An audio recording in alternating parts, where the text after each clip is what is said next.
মোবাইলটা বাড়িও না সুজাতা। বর্ধমানের বংশগোপাল টাউন হল একটি ঐতিহাসিক স্থাপত্য। বর্ধমানের এক সময়ের বিশিষ্ট ব্যক্তি বংশগোপাল নন্দে,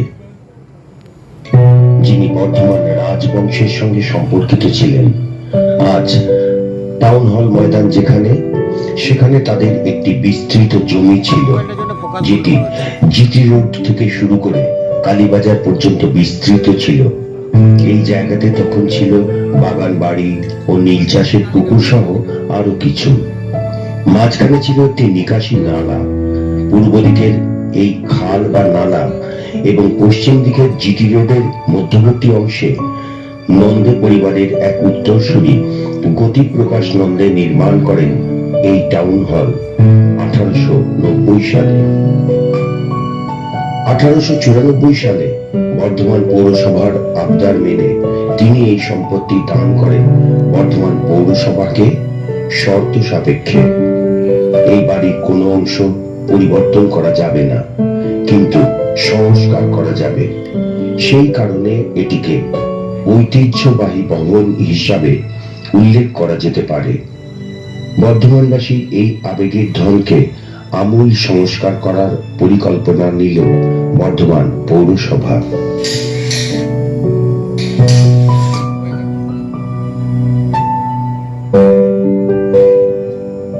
বর্ধমান টাউন হল একটা পুরনো বর্ধমানের একটা ঐতিহ্য, সেইভাবে টাউন হল একটা ঐতিহ্যময়ী একটা স্থাপত্য, এবং এটা ব্রিটিশ আমলের সময় থেকে এই ব্রিটিশ আমলের স্থাপত্যটাকে আমরা যেটা মডার্নাইজ একটা ছোট অডিটোরিয়ামে কনভার্ট করছি, এবং এই অডিটোরিয়ামে all modern facilities, stage light, stage cup, very good chair, stage, LED screen সব করা হচ্ছে, এয়ার কন্ডিশনিং সিস্টেম।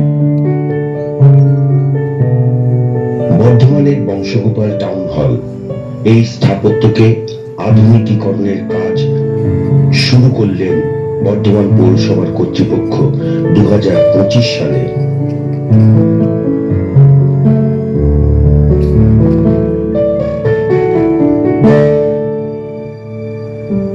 পুরোনো দিনের যে অ্যাম্বিয়েন্স ভেতরে থাকে, অর্থাৎ তার ভেতরে বিভিন্ন মোটিভ, কালার, টেক্সচার গুলোকে ইনট্যাক্ট রাখা, এবং এমন কিছু নতুন টেক্সচার বা কালার ব্যবহার করা যেটা আগের সঙ্গে ম্যাচ করে। ফ্লোরিং এর ক্ষেত্রেও তাই পুরনো ধরনের ফ্লোরিং আমরা ব্যবহার করব, যাতে মনে হয় যে এটা একটা পুরনো ধরনের অডিটোরিয়াম। হলের বাইরে ও ভিতরের পুরাতন পলেস্তারা খসিয়ে নবীকরণ করা, পুরুষ ও মহিলাদের জন্য পৃথক পৃথক সাজঘর, মূল মঞ্চকে সম্পূর্ণ বৈজ্ঞানিক পদ্ধতিতে নির্মাণ করা, ভিআইপি রুম তৈরি করা, আরামদায়ক আসন বসানো, সম্পূর্ণ প্রেক্ষাগৃহ অ্যাকুস্টিক করা যাতে বাইরের এবং ভিতরের শব্দের সংঘাত না হয়, থিয়েটার, নৃত্যানুষ্ঠান ও অন্যান্য কাজের জন্য আধুনিকতম আলো ও শব্দ প্রক্ষেপণের ব্যবস্থা করা।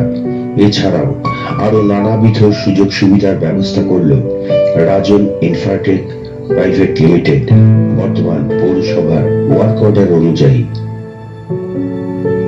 পাল্টে গেল আমাদের চিরচেনা বর্ধমানের টাউন হল। হলের বিভিন্ন জায়গায় বসানো হলো হস্তশিল্পীদের দ্বারা নির্মিত শিল্পকর্ম।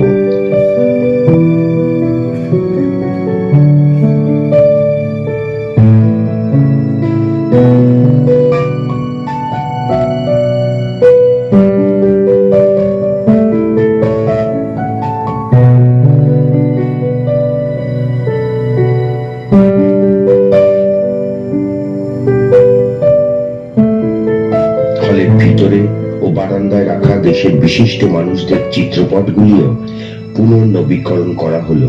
আমরা এই যে অডিটোরিয়ামটা যেটা করছি, এর ভিতরে অনেক ছবি ছিল, সেই ছবিগুলো বর্ধমানের এবং ঐতিহ্য, সেই ছবিগুলোকে আমরা রেস্টোরেশন করছি এবং ছবিগুলোকে বিভিন্নভাবে সাজাচ্ছি, কোনোটা ভেতরে কোনোটা বাইরে।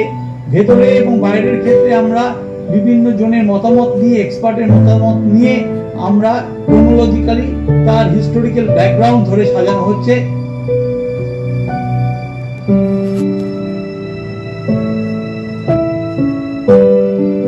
এখানে শুধু থিয়েটার নয়, নৃত্যকলা এবং শুটিং সহ শিল্পের অন্যান্য ধারার কাজকর্ম পরিবেশন করা যাবে নিশ্চিন্তে। আজ বর্ধমান টাউন হল নতুন করে গর্বের আসন দখল করল বর্ধমানবাসীর কাছে। রোহিত, অনন্যা, তৃষা, দীপশ্রী, হ্যাঁ একটু সামনে গিয়ে আসো, সুমনা, সুকন্যা, ইয়ালি, অমৃতা, সুচেতা, সুবর্ণা, কুন্তল, সৃঞ্জনা এবং সোমনাথ পান্ডা। আমি চাইবো যে ওরা এই 150 বন্দে মাতরমের 150 উপরে যে কম্পোজিশনটা করেছে হয়তো আপনাদের ভালো লেগেছে, ঠিক যতটা ভালো লাগা লেগেছে ততটা একটু করতালি দিয়ে তাদের আশীর্বাদ করবেন।